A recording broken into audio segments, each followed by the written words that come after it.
Being a parent is one of the hardest things in life.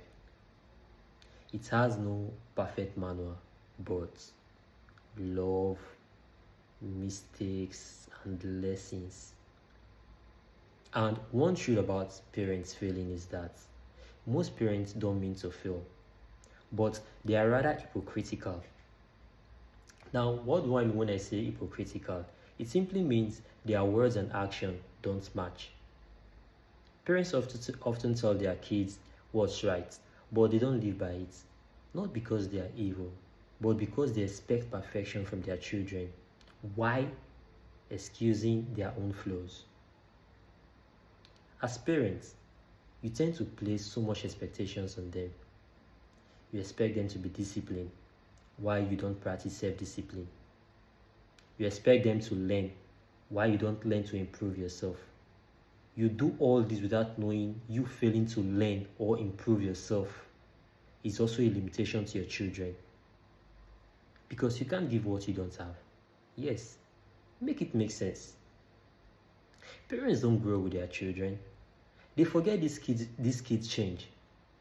Time change also.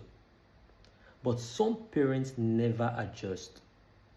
Please don't get me wrong. I'm not trying to say that there aren't healthy expectations to place on our children, one that can guide and inspire them to their potentials.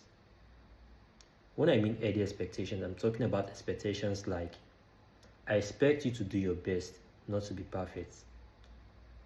I expect you to learn from mistakes, not to fear them. You get? These expectations, this kind of expectations nurture responsibility and confidence, not pressure.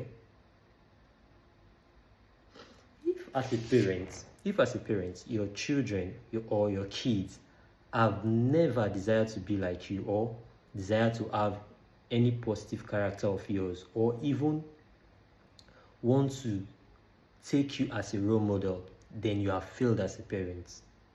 Because we should be the first role model to our kids. Yes, I know they might grow up and look up to others who have achieved great things in different walks of life. But at some point, we ought to have been a positive role model to them. You can't force this thing on them, because these kids listen to the words we say. They don't only listen to the words, they also read the energy and tunes of our actions. You get? We shouldn't expect perfection from our children. Same way they shouldn't expect us to be perfect. And remember, there's no perfect manual in parenting, but love, mistakes, and lessons. Stay guided and stay focused.